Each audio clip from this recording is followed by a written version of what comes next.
This is the electrical compass for the autopilot system. It had a loose connection, it worked on and off.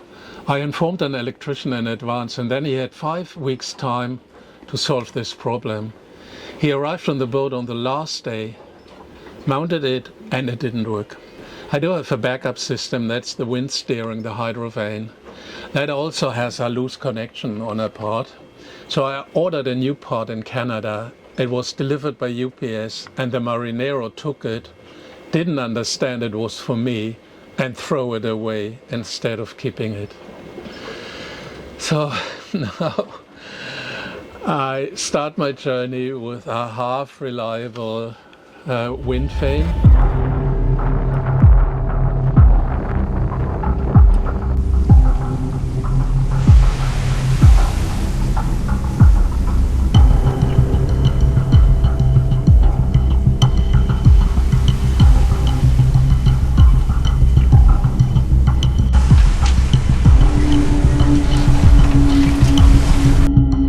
I want to sail from Darwin, Australia to Ashmore Reef, and from there to Christmas Island, 1,500 nautical miles. If you look at the whole Indian Ocean, that's about a quarter.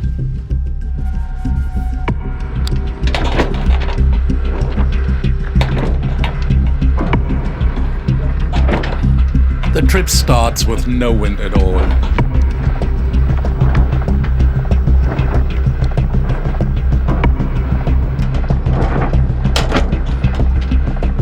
For 2 days, I don't really move an inch.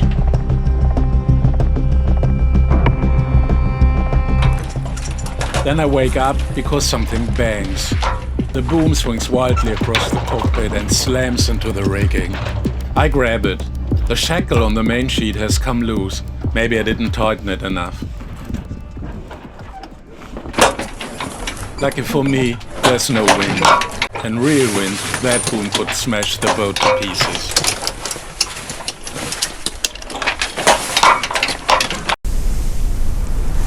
Then the wind arrives, and with it, waves.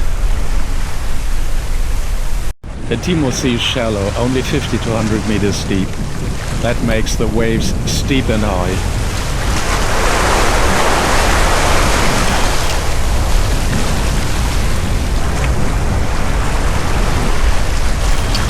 Riker is fueled and loaded with water. She sits in the waves like a fat, waterlogged duck.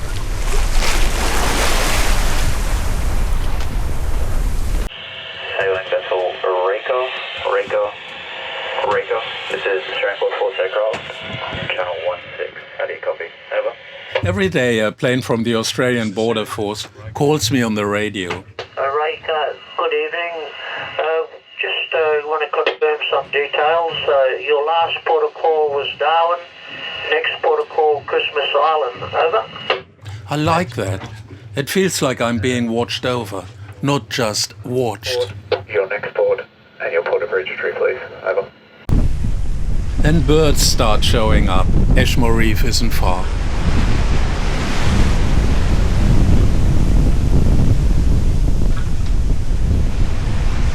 I start the engine, it runs, but the alarm won't stop. No oil pressure. Has the oil pump given up? I shut the engine down and think it through. Running with no oil pressure could wreck the engine. Without the engine, I can't get into the reef. On the sail, I tack as close as I can to the reef entrance.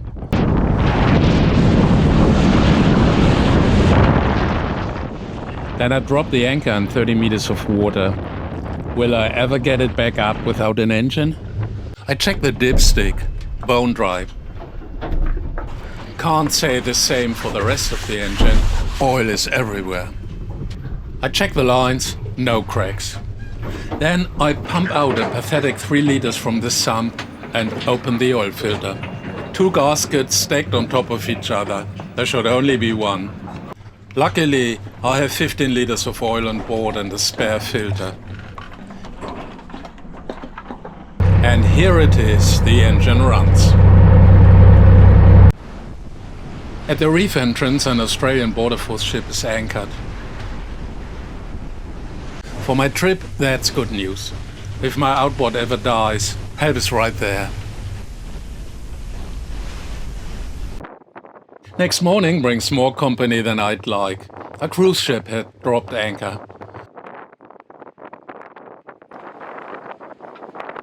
4 hours mass tourism, then solitude again. I get serious about safety gear. Radio, personal locator beacon, food, water, life jacket.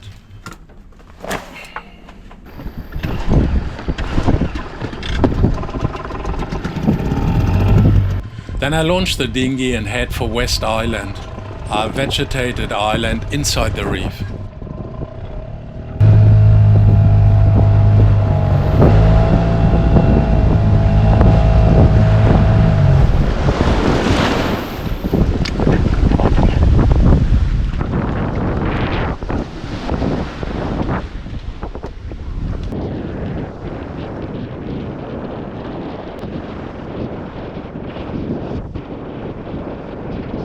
Access is tightly controlled. You can walk the beach up to the high water mark and a narrow strip inland.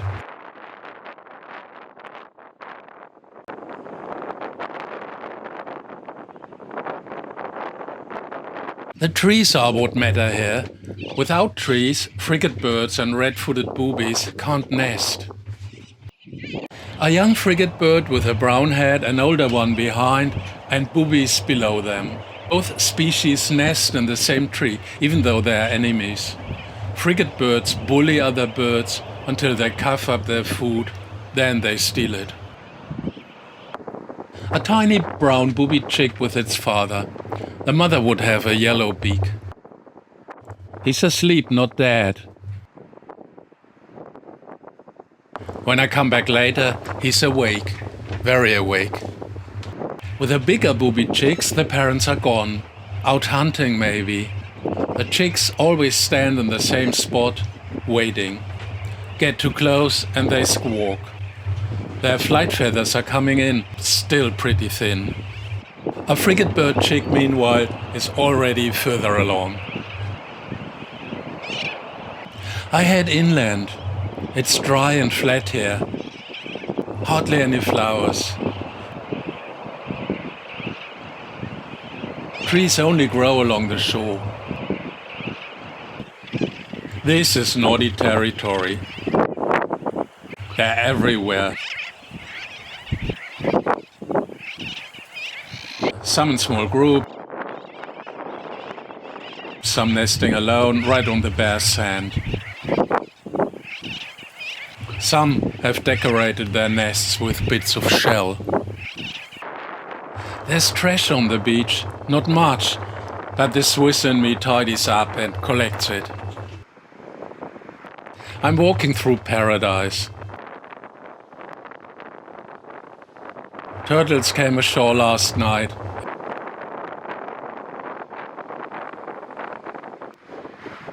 And laid their eggs.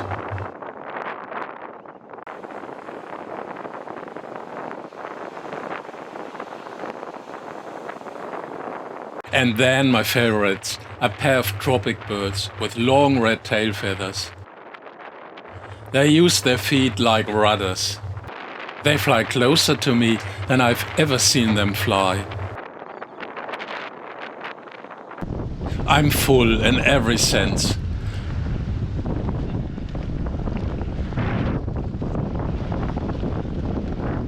Reykjavik is a kilometer away, straight into the wind. The outboard matters here. Rowing would be very exhausting.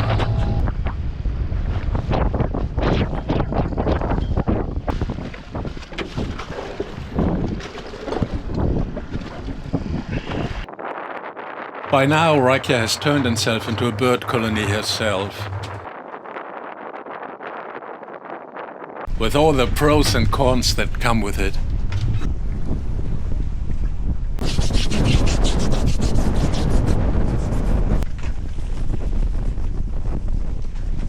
The result of my beach cleanup? The biggest offender by far is bottle caps. Maybe that EU rule tethering caps to bottles isn't that silly after all. Now comes a long stretch, 1000 nautical miles, 2000 kilometers. I'm budgeting 10 days.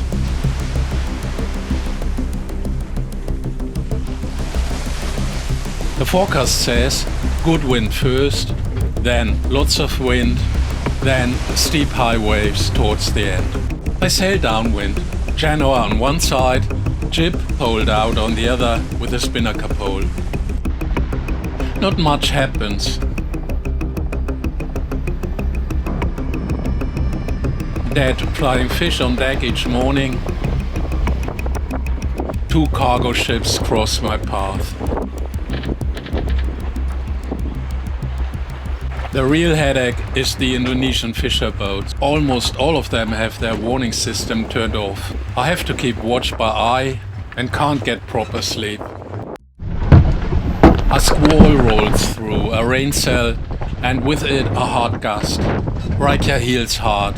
Something bangs, something flaps. On deck I see the spinnaker pole has snapped. Clean in a half. First priority, roll in the flapping jib. Luckily, it's not jammed. The waves are building.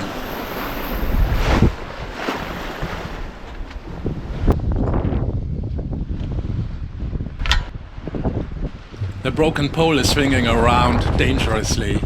I lash it down with 2 lines. Moving it any further isn't an option. Then I wonder, can I cross the Indian Ocean without a spinnaker pole? Slowly on one head sail alone? If not, where can I leave Riker? Or among the 1,700 residents of Christmas Island, is there a metal worker who can weld alloy? I try sailing on the Genoa alone. Riker moves fast, 6 knots.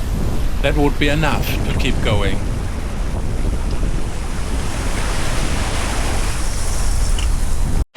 I asked my insurance to change the era from Australia to Indian Ocean. As an answer, I get a letter, and hidden below a lot of other stuff is that they no longer insure people who sail alone.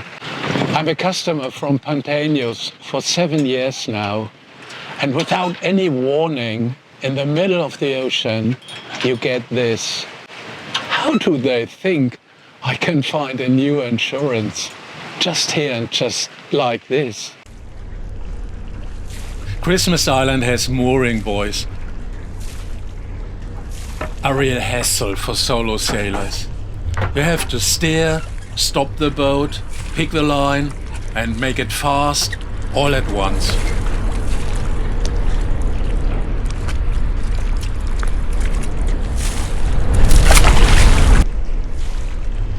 Second attempt.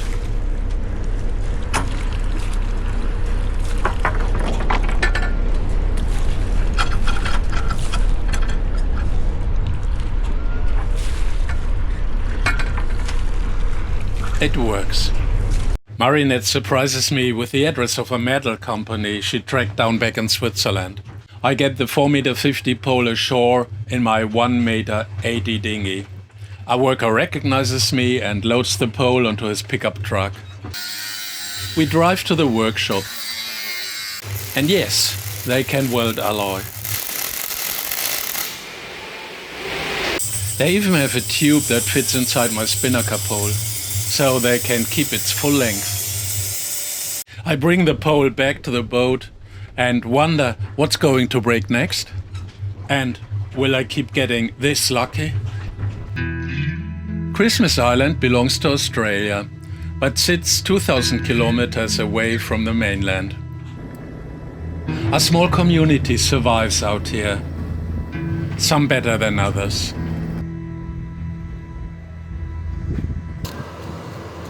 The old phosphate industry is close to running out of ore.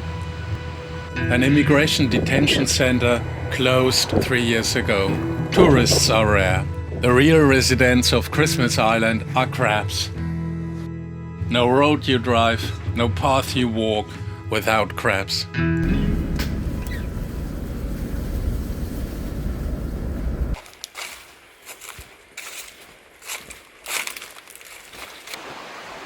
In the rainforest, when there is fresh water, you find blue crabs. Watch your step. Don't tread on them and don't reach for their claws. They defend themselves.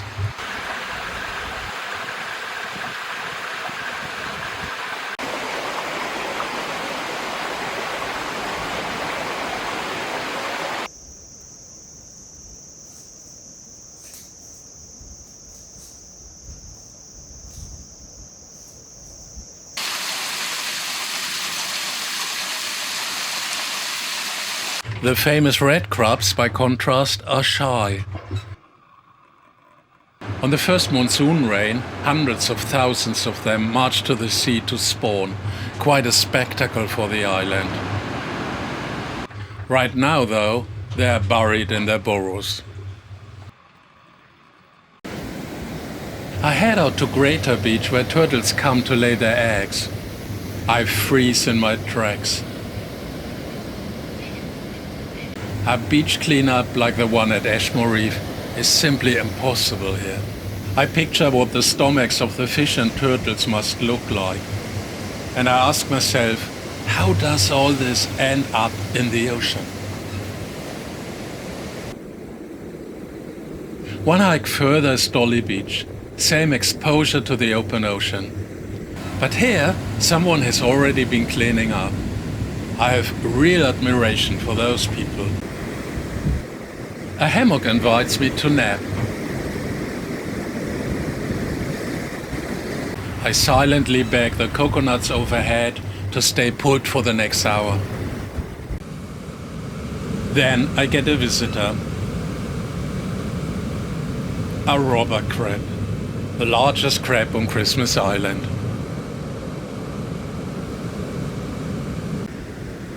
The nap is out of question now. How fast can this thing actually move? But he settles for my backpack and in the end leaves it untouched. Later I hear his powerful left claw is said to be strong enough to bend a golf club.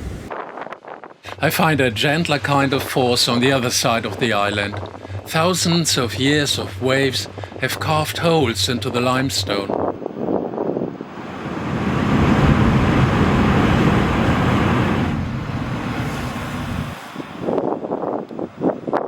And I'm happy. There are still things in this world I've never seen before.